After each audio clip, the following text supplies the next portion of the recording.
Hi, welcome. This is Dr. John DeMartini. This is one of the most amazing and inspiring shows that you can listen into. If you want to be on the edge of your seats, if you want to open up your heart, if you want to expand your mind, and you want to meet incredible people, stay tuned because you're just about to experience a transformative radio show that will change your life. And you're listening to the Dr. Pat Show that's coming up right next. Welcome to the Dr. Pat Show. Talk radio to thrive by. Powerful, inspiring, and coming to you live, bringing you stories of people like you and me, busting through and living life full out. Get ready to dare to wonder what your life would be like if you knew you could not fail.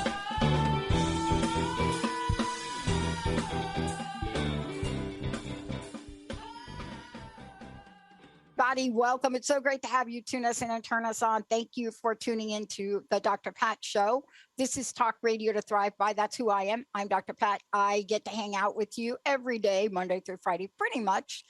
And then, of course, there's a lot of other people that come on, our hosts and co-hosts from the Transformation Network and Transformation Talk Radio. And I get to hang out with our most amazing producers. Today, we've got Micah at the helm at Transformation Talk Radio, and Benny. Benny is my kick. He's been with me for AM, FM, like in this time spot for 20 years coming up on.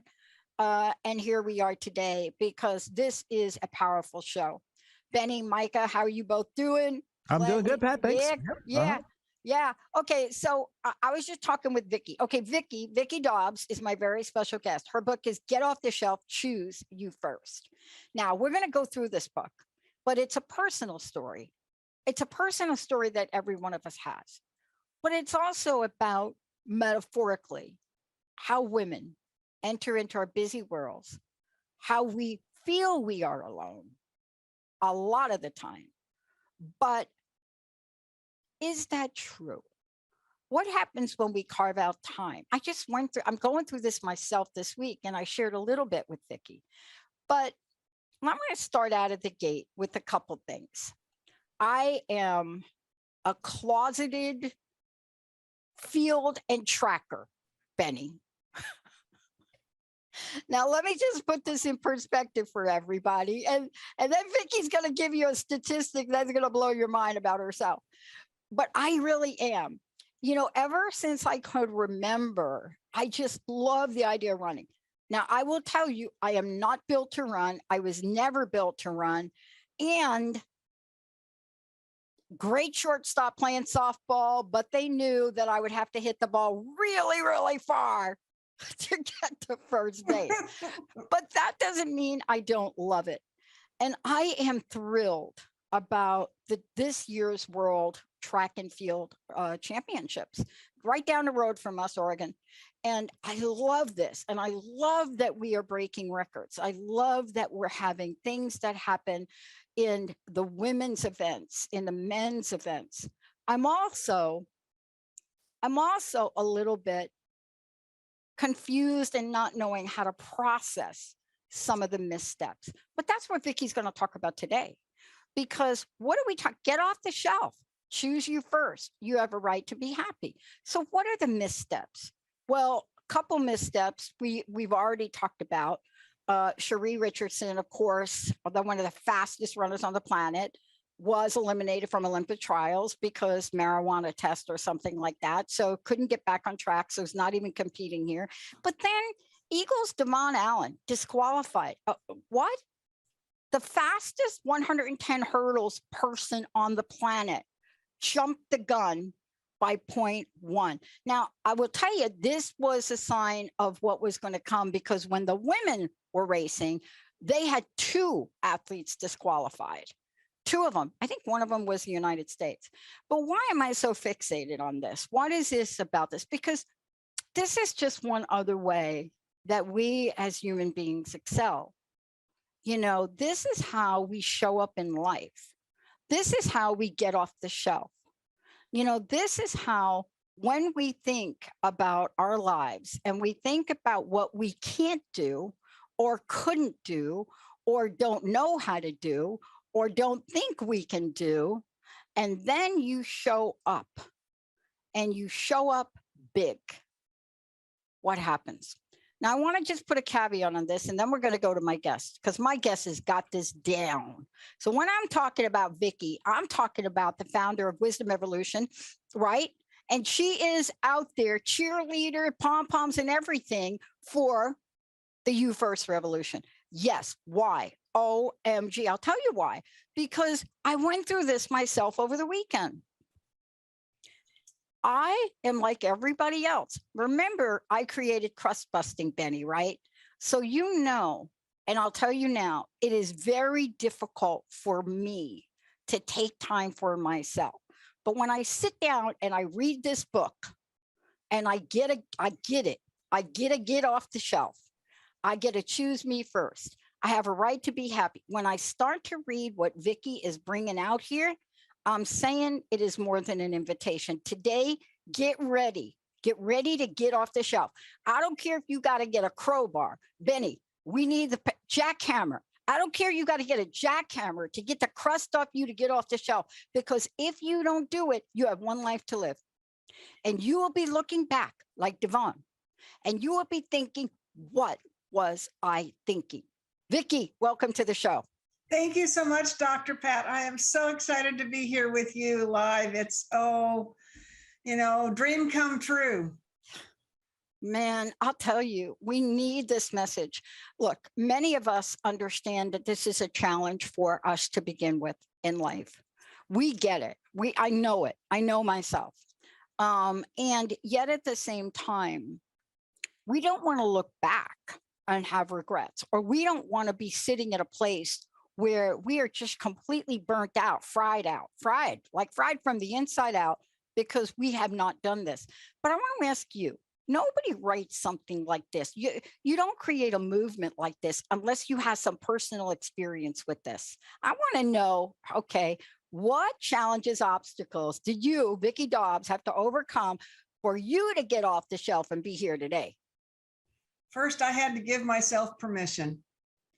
And as a young girl growing up in the 50s and 60s, we weren't given permission to be first in our lives. We were told, wait your turn, let the other one go first. They're more important. It was stand back and be graciously next. And sometimes that didn't feel real good, but you aren't told it's okay to value you above everything else. You're given this box to put yourself in that says, when it's your turn, when it's time. And I'm here to tell you, you have to give you permission to be first in your life. Nobody else is going to give it to you. I know that we're talking about this, at least from our perspective as women, because I can't reflect on what men go through.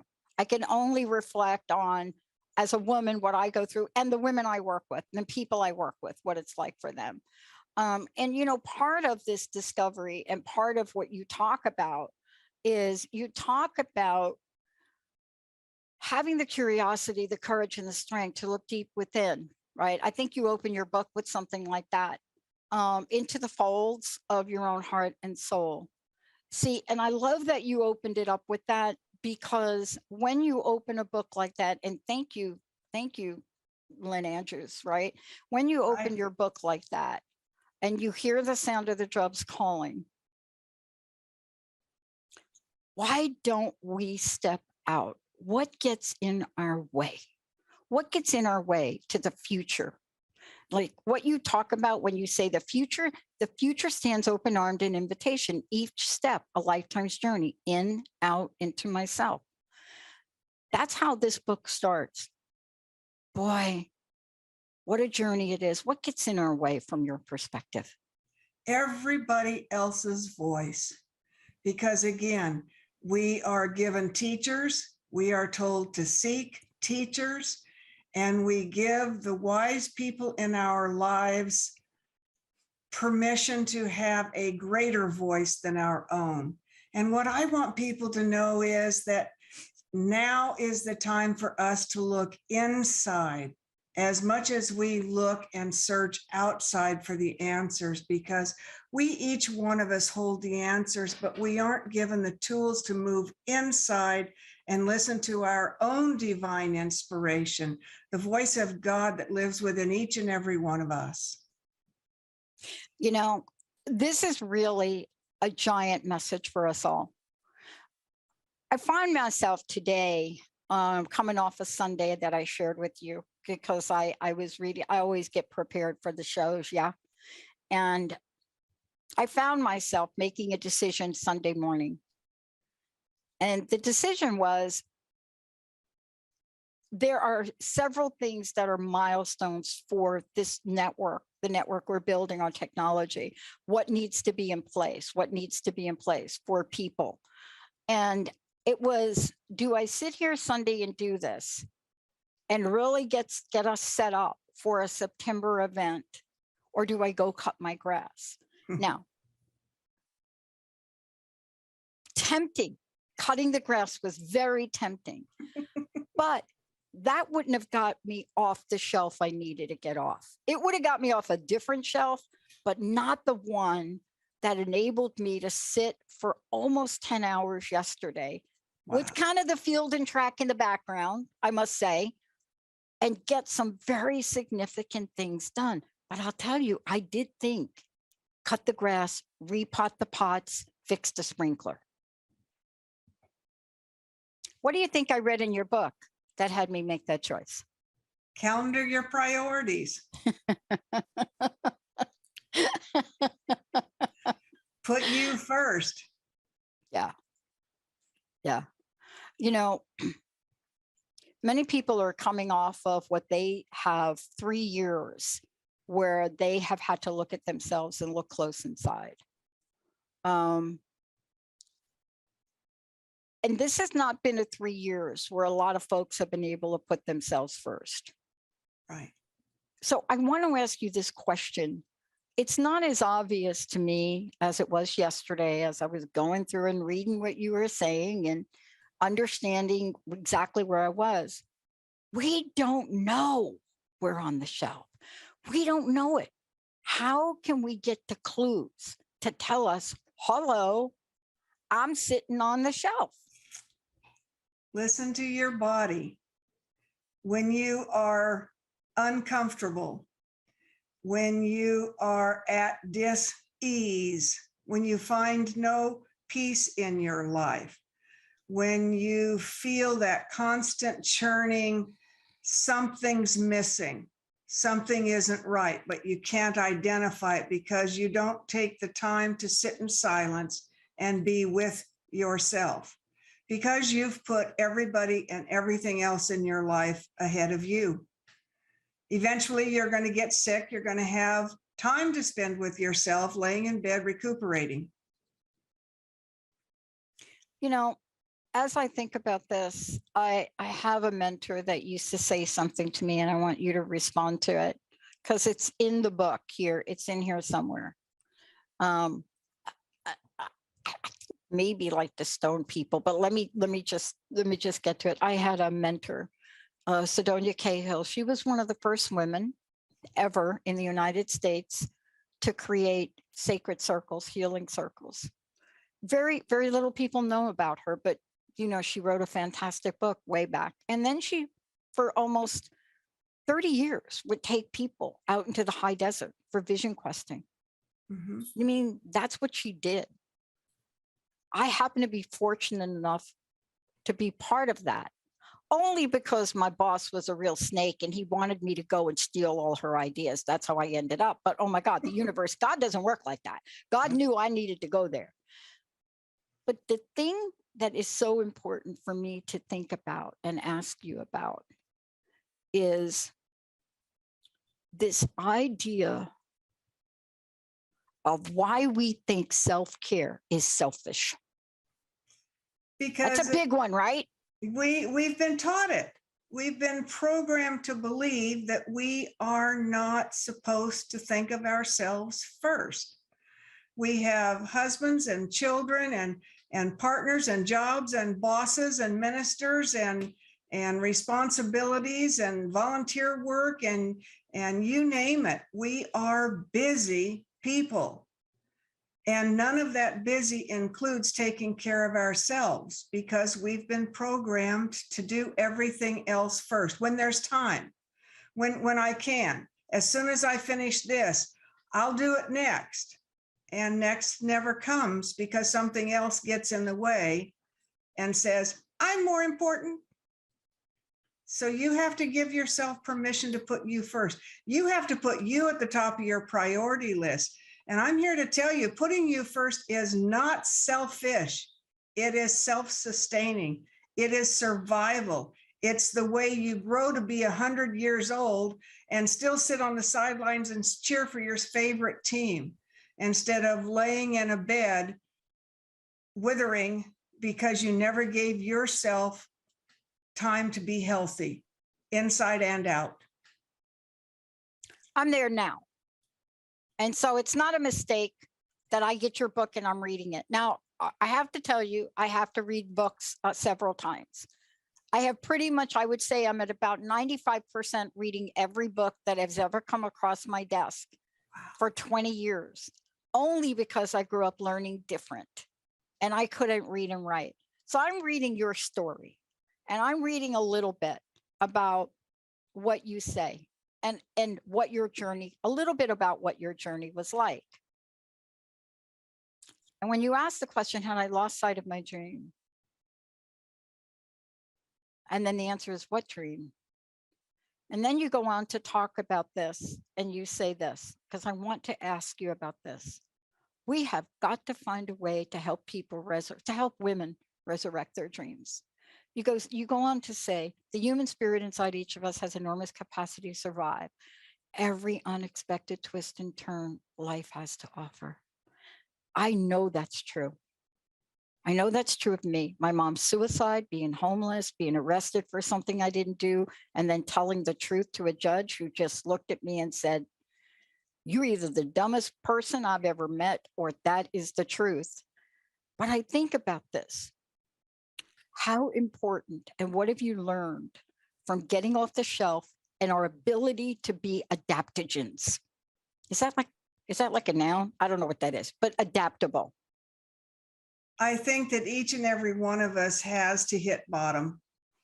The way that our society gives us a reason to change is to take what's important away, whether that's a job or a home or a partner or a pet. The way that we end up on the shelf is because something has gotten in the way of us.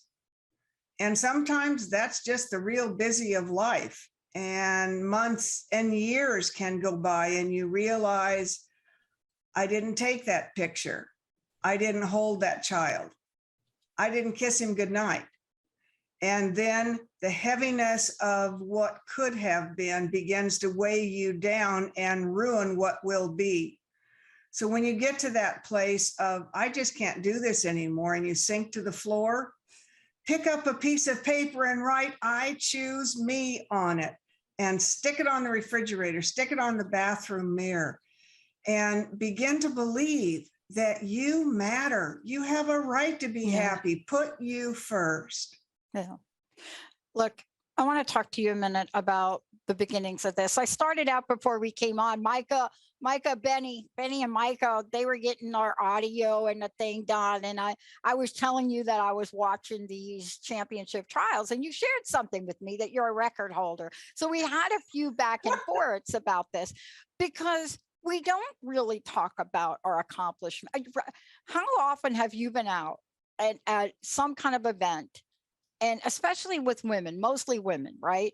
And it's very rare, unless you ask somebody, that they talk about their accomplishment. Now, I talk about my table tennis because I love the sport, but rarely does anybody know how many medals. And it was interesting. I'd like you to address this. It was interesting, Vicki. It was really interesting last weekend.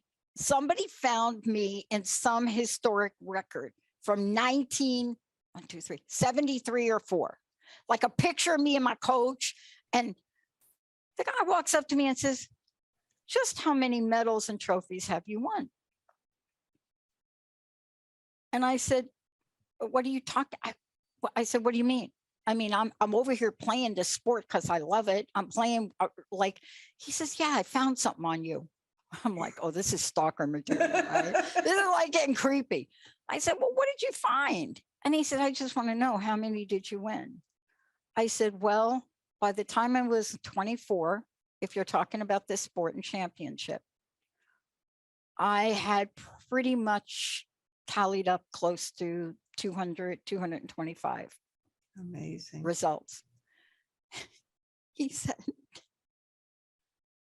that's impossible. Okay, here we go. So in my brain, I'm like, oh, I'm a fraud. Let's get down to this, because your personal story and how you got here and you wrote this and why you wrote this book is not because you had nothing better to do, Vicki. What are the underpinnings of why you wrote this book and the message for our time for women today? Well, I was given a very visceral vision, and it feels so real, but I can't find the place it happened. So it had to be a Dreamtime message that was so physically real, it's like I could touch it. I was walking down a hallway lined with bookshelves, and something caught my attention. I looked up and to the left, and there I sat, cross-armed, cross-legged, knee bouncing up and down, looking down at myself, going, what the hell am I doing on the shelf again? And it didn't have a context for me then, but it kept coming back into my thoughts. And I realized that get off the shelf was a metaphor for me in how I set myself aside in service to everything and everybody else in my life except me. And it wasn't until I was in my 50s and I found Lynn Andrews' books and attended one of her events and started her school, where suddenly somebody gave me permission to have boundaries. And it's like, wait a minute, I can say no. That's a new one. And I swear, when my son was born, my doctor said that I was emblazoned with a tattoo across my forehead that said, I'm easy, just ask. And no was a speech impediment I had developed after childbirth. I forgot how to say no. And I'm not saying it was to my kids, it was to everybody. And maybe that's just the way I grew up. Yeah. But the bottom line is, I can have boundaries. I can say no. And the first time I said to somebody, you no longer have my permission to treat me like that, not only did I shock myself that it came out of my mouth, but the person I was talking to was so wide-eyed. What do you mean? I always have. I can't now? What's changed? Well, I learned something about myself, that I had worth, I had value beyond the trophies, beyond the top production, beyond the top producers, beyond all the things that I accomplished. I had worth underneath that had nothing to do with what I did in the world or provided to the world. Mm-hmm. And, this is really, when we come back from break, we're going to really dig deeper into this. I want everybody to know, first of all, this is a show for you all out there. If you are listening to this show, this is where you get to call in and ask the most incredible Vicki Dobbs this question. Ask her a question about some way in your life you're not getting off the shelf and you want to get off the shelf today. Because I'm telling you, I don't know about you, but I don't want to be Devon. I do not want to be that gentleman that jumped 0.1 of whatever that was a second and look back at his life, knowing even if he got out of the gate 2 seconds slower than everybody else, he could win that race. I don't want to be that, but I will acknowledge him for one thing. He got off the shelf. He was out there. He has practiced. He has worked hard. He has put himself forward. But now this is about us. We're going to take a short break. I want you to go ahead and take a look, Vicki Dobbs, and it's VICKIDOBBS.com. Go over there. You're going to see the book right there. And once you see the book right there, you're going to be able to get yourself a copy of the book. You're going to be able to sign up for a newsletter. You're going to be able to read about Vicki. There's a lot. You're going to be able to, one of my favorite things to do, because I'm planning my spiritual, let's just call it practicums, You're going to be able to take a look at Sacred Wisdom workshops. There's a bunch of free stuff. There's just so much going on here. Take a look at this. And then don't forget, this is the most, I love this. Go read the blog. Go read the blog. Forgiveness, love letters and legacies. Please, this is your time. We're going to take a short break. When we come back, oh, Benny, you got that crust busting effect ready to go. What is the Achilles heel that somebody like me has struggled with most of my life? But I think Vicki too. I think we have this in common, although I did not break my high school record at, what was it, the long jump? Junior high school. They called it the standing broad jump back then. You stood and jumped. You didn't run and jump. And you broke that record, right? Well, I set the record. I don't know that there was one before that, but yeah, last time I was at my junior high school, it was still there on the board. I don't even know how you did that. There's a reason they don't want me to play basketball. Jumping is not my thing. When we come back, what is this one thing? What is this one thing that will shut the lights down in a hot second before you even know where the switch is? We're going to talk about that when we come back. Benny, let's take a short break. Micah, let's take a short break. We'll be right back.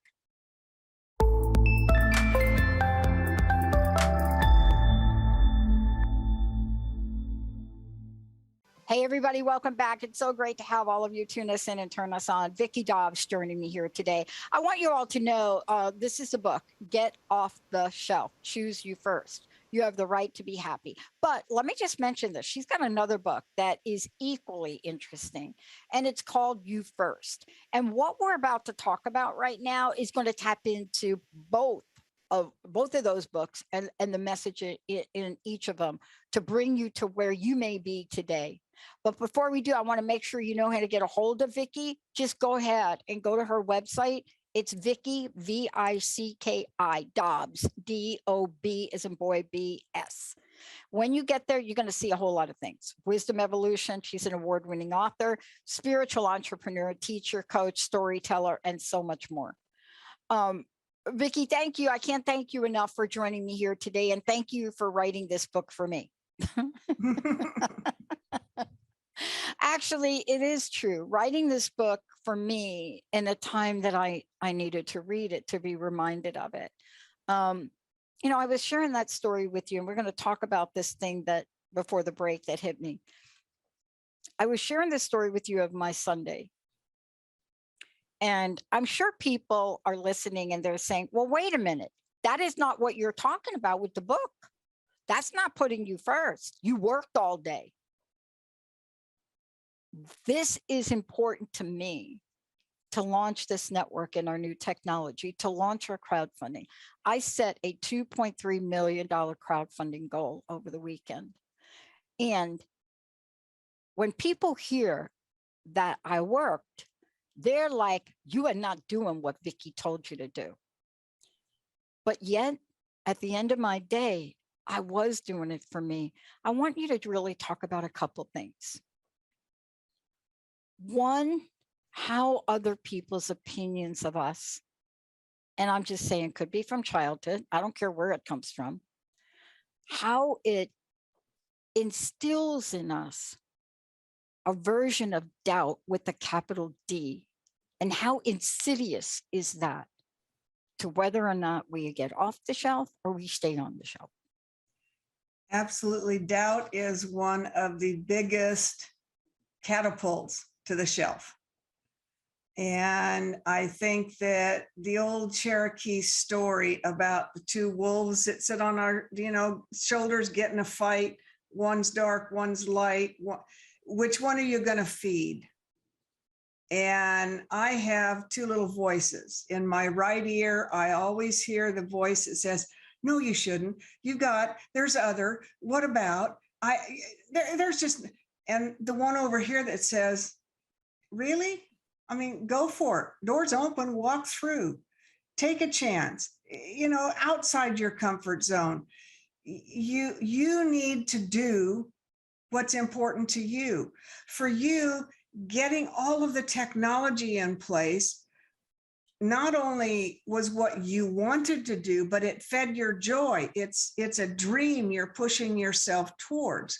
Mowing the yard is something you got to do every week, but I'm here to tell you there's people you can get to mow the yard if you don't get around to it. Nobody but you can create the genius behind what you do. So it's not just about taking a bath and reading a book. It's not just about going for a walk at sunset or at sunrise. It's about feeding the fire that's deep inside of you, fueling the joy that drives the passion that gives you purpose in your life. When you choose you first, whatever choice you make, as long as it's your choice and not someone else's, and learn to hear from both ears so you can discern which one you want to feed, which voice you want to listen to. And I get sidelined with doubt constantly. I mean, I changed clothes 3 times between 8 and 9 this morning, getting ready for your show. We all have doubt. It's just a part of, I don't hesitate to say our genetics, but I don't know a single person who doesn't doubt. It's what you do with that doubt. When you can take a hold of it and drive yourself towards your passion and take doubt along with you. Let it be the thing that says, do I want to do this or this? Doubt gives you choice. And that's where free will comes in. And part of this too is there is that level of doubt that will make us more aware, so to speak. At least this is my experience of it. There's a level of doubt that has shown up in my life time and time again. And it has shown up as let me just put it in my terms, as a gentle messenger. And if I see it at that and not let it build up momentum, not let it take up on energy, because once it gets past a certain point, it can become crippling. And it's different than fear, I think. So let's talk about this for a minute. It's different than fear, right? And let's talk about a couple of examples of this. And the reason I say it's different than fear, although fear may be underneath it, right? It's a little different. And it shows up in strange ways. I'm telling you, I'm getting ready for a tournament, and I was playing on Saturday. And I realized there were about a small percentage of my shots where I'm playing with my partner. We're getting ready to defend our gold medal here. And I'm playing with her, and I stop mid-stroke, and I nailed it. It was indecision. It was not just indecision. It was doubt that I would actually be able to make that kind. Now, look, I play a sport that the ball comes at you 80 miles an hour. And so what I'm describing to you happens in a nanosecond, but boy, I could see it, and everybody saw it. Everybody saw me stop and not finish the stroke. And then it happened again and again and again, and I had to step back. Now, I didn't really reread your book till Sunday, so this didn't help me for Saturday, but when I read it, I realized I don't want to drown in doubt. I don't want to. And isn't part of what you're doing helping us understand that we don't have to drown in doubt? Yes, you have to face doubt. When we feel ourselves reaching for that last gulp of air because we're drowning in doubt, we either go down with it or we swim to the surface, take a bigger gulp of air, and turn around and look doubt square in the eyes and say, I see you. Mm-hmm. That's the big key. You have to recognize that doubt is driving your decisions. You aren't. Mm-hmm. And if we make all of our decisions based on what if, we will always question every decision we make, and it will keep us halfway there. You won't ever quite cross the finish line. You won't finish that stroke because what if? Yeah. I was reading, there was a part of your book that I was reading, and thank you. So let me just thank you for this. Thank you for writing a book where you're sharing your own journey. Thank you for doing that, because I think that's what we need now. The publishers are saying, when are you going to write your book? And I've never felt comfortable writing it because there's so much of our personal journey that we somehow have to weave to let folks know they can do it too. Everything in the book that you wrote, from falling apart, and thank you for being so blunt about that, from identifying your own first time. Like, this is the first time, like, here I am on the show. What was that like? What was your first time like, Vicki? Well, I think probably, and I write about this in the book, a dear friend who came to me in my real estate business as a client, and we had a 20-year friendship. I put her on a pedestal. She didn't ask to be there, but I saw this woman as extremely well educated, 2 PhDs, very prominent in her own life. She was grounded, and she brought the metaphysical world to me by gifting me Lynn Andrews' book in this brown faded pages falling out. And it's like, you got to give back exactly how you got it. So read this and keep all the pages where they belong. And then I went and found the rest of her books. And once I began to read more than just the great stories that they were, when I began to realize that there was a message in every one of those books that was much deeper than the story. I was reading Windhorse Woman riding a train home from Colorado, and I had this huge aha moment that said, oh my God, I have given my power away. Now, we all do it consciously and unconsciously. We take power consciously and unconsciously. But I had given this woman the power to tell me how long my hair should be. I should wear black instead of brown, that blah, blah, blah. And she wasn't doing it because that's who she was. I had literally given her permission without asking to be on this pedestal. And I went to her the day I was going to my graduation from Lynn's school. And I said, I want to thank you. Because of you, this is where I am. But I gave you this kind of power over my life, and with a big hug, I'm taking it back. And never again will you have that kind of power over my life. And that was my big aha, that I was leaking power, giving everybody else permission in my life to tell me who to be, how to be, what to be, when to be, where to be, and setting myself in the background, on the shelf. Yeah. You know, and you really, you're right. You call this right out in the book.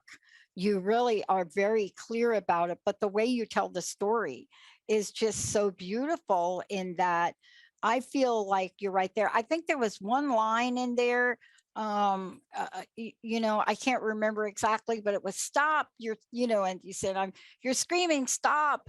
And then you hear, you're leaking energy, right? Giving your power away.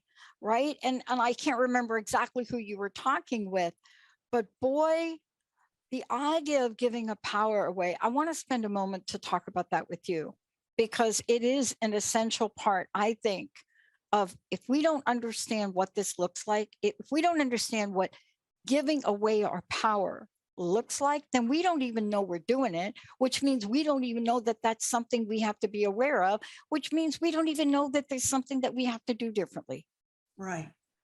And I think you really addressed this well, both in this book and your first book, because I think as women, and I'm going to generalize, which I don't like to do, a lot of us have been groomed to put other people first. Absolutely. Right. And so talk about this idea of not giving away our power. Now, I am one of these people. I never hesitate to use the word power. As a matter of fact, I have another show that I call Power Up with Dr. Pat. And I'm going to tell you, when I launched that show, I got so much feedback about using the word power. I don't understand what we're afraid of with that word. Well, I think the world has taught us that power means control. Power is something that overlays everything else. It is the driving force that controls decisions, lives, worlds, wars. And that's not the kind of power that I'm talking about. I'm talking about a power that comes from within, that's driven by your self-worth, that's driven by your own opinion of yourself, as opposed to taking the power of somebody else as yours. So a real easy way to do is codependency. Okay, I'm going to give you everything you need to make your life happy, even if it's at the expense of mine. Don't worry about me. I'm going to fix you. I have just, in my rational mind, made somebody else's life better, pat me on the back. What I have done existentially is rob them of their experience and their ability to do for themselves.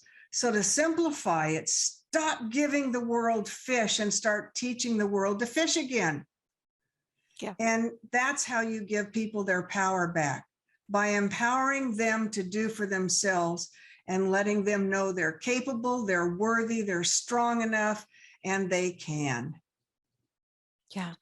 You know, one of the things too, I wanted to have you speak to is this idea that we have that creating change like this within ourselves has to take decades. Remember you read that somewhere?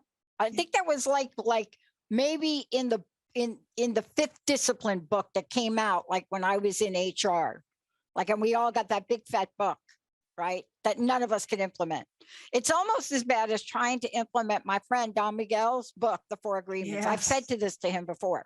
I said, when I get to do all 4, I'll call you. I haven't called him yet. Right. But you understand what I'm asking you, right? Yeah. Yeah. It doesn't have to take decades. You can flip your power switch like that by simply taking a breath before you give, taking a breath before you do, and allow yourself to be in that moment, making your own decision, not driven by the voice telling you what you're supposed to be doing that's based on somebody else's opinion of you or the world, but listening to the voice that's telling you what you can do, what you need to do for you, and how you can best serve the world as the best you. Because one of the things that I learned and in writing this book felt, because it isn't a process that happens in 60 days. Get Off the Shelf took 5 years to get here because doubt creeped into the way. I didn't want to go through that story again. I'm not talking about, I don't want to face it. I'm done through it, over it, not going back there again. Wrong. Every time you come to a decision in your life that says, been there, done that, don't want to do it again, you need to look at it again, because that's spirit telling you, you ain't done yet. You got some more cooking to do. So take a breath. That's my biggest, before you jump into something that you have butterflies about, take a breath. Look, one of the things that I love is how the universe, God works, at least in my life, where something will show up at the exact time that we need to hear it. See, it's no mistake you're on the show today, that Linda scheduled this, that we're talking about this, that I had the weekend I had. There's no mistake. There's no mistake that I talked to multiple women over the weekend. I work with women in addiction and recovery. And I've been doing that for 32 years this year. And it's no mistake that I got your book here and I'm listening to this here. And, you know, I just want to say, read this book, please. Read this book, please. Read this book, please. Because when you work with people that are in recovery, they have to put themselves first. Yes. Or they're not going to get past very much. But there's one thing too, there's so many things that I want to talk to you about in your book. So, and I know this time is like coming to the end of it. But the one thing I do want to ask you in the minutes we have left, if there are 3 messages, tips, 3 things that you could talk to our audience and say, please, if you could just do these 3 things today, what would they be, Vicki? Boy, number 1, take a breath. Number 2, calendar you first. That means put the F words in your life on your calendar and hold yourself accountable for showing up for yourself. That's faith, family, fun, fitness, finances, friends. Put the F words on your calendar. Some may be negotiable, like if you got to take your kid to the doctor, you might cancel lunch with your girlfriend. But others are non-negotiable.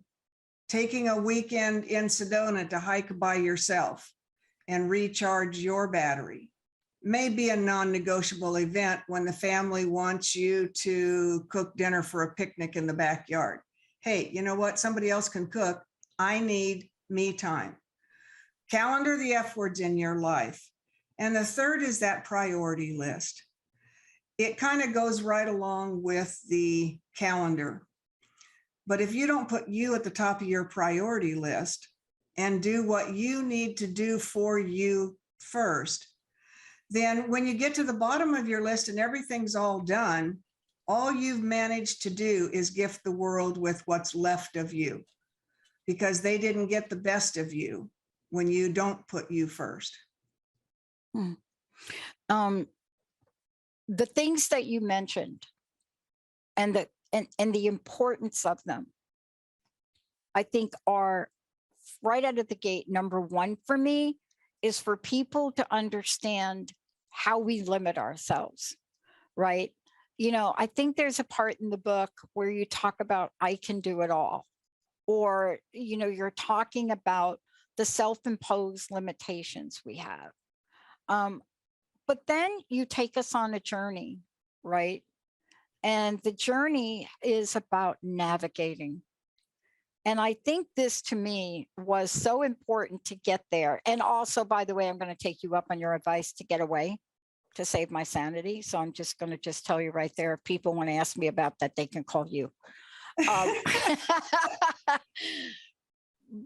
But one of the things too that is so important is we do have to navigate. We have to become great navigators. Yes. Don't we? Yes. Right? Because we're not just changing a moment, although we are also looking at years, you know, of things that are going around up here.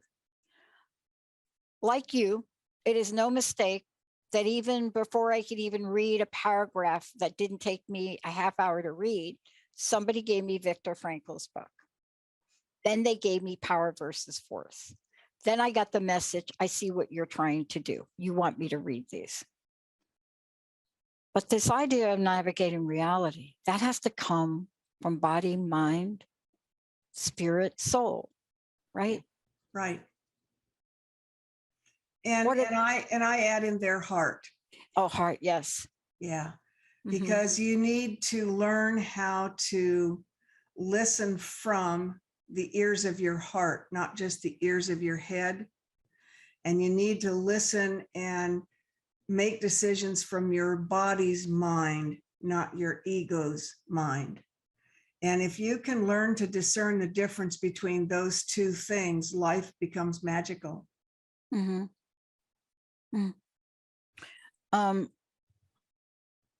When you think about where we are today in the world, and I really would love to get your perspective on this. When you think about where we are in the world and what we've gone through in these past 3 years, what do you think is being activated in us to inspire us to change? Oh, life and death choices. Yeah. It's real simple. You have to choose when you are cut off from everything and everybody that you know and love. You choose to live or die. And so we've seen a lot of people leave. And those that are staying have to make a conscious decision every day to breathe. And I want to say that as much as you are needed in the world around you, if you don't take care of you first, you won't survive the world coming at you.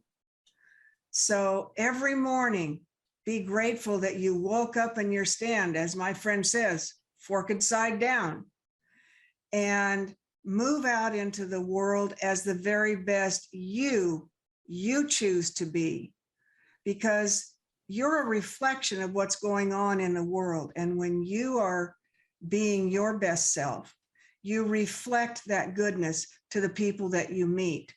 And it's a ripple effect. Be the first stone that dropped in the water smiles. Your smile will be contagious, and the next one will smile at the next one. And if I know 10, each one of those know 10, and suddenly there's hundreds of smiles in the world. Because you care, someone else will care. Mm. I can't thank you enough for today. I want to just ask you again, let people know how to get a copy of the book, how to find out more about you, how to join you on Sacred Journeys, all of the above. And then for many people, you know, this is a message for a time. So tell us the best way to really connect with you. VickiDobbs.com. Everything's there. Of course, the books are available on Amazon or anywhere good books are sold. The voice of me being a revolutionary in a very soft and quiet, subtle way. Join the You First Revolution on Facebook, and let's make a change. Let's put you first and make that the power that drives the world. Not being selfish, being self-caring. Yeah. VickiDobbs.com. I love it. Vicki, thank you so much for everything. And also, I highly recommend people read your first book too. You First. You First. Practical wisdom for nurturing body, mind, heart, and soul. Yeah. It's even hard, right? You know this. You work with women. I work with women. When you give the assignment, I want you to say 100 times, I put me first. Really, that is the starting place. And you have to say it out loud. You got to say it out loud. Yeah. None of this writing down on the paper stuff. It's fine to have it posted on your mirror. It's fine to write it in your journal, but unless you hear it, say it, see it, and embody it, it won't become real. I love it. Believe it. I'm telling you, it has really caused me to take an extra day off and go down to the tournament early. Yay. Thank you for that, Vicki. Hey, we're going to take a short break. Vicki Dobbs, everybody. We're going to take a short break. We're not done yet. We've got another show coming up. Benny, Micah, Vicki, so much love to you. We'll be right back.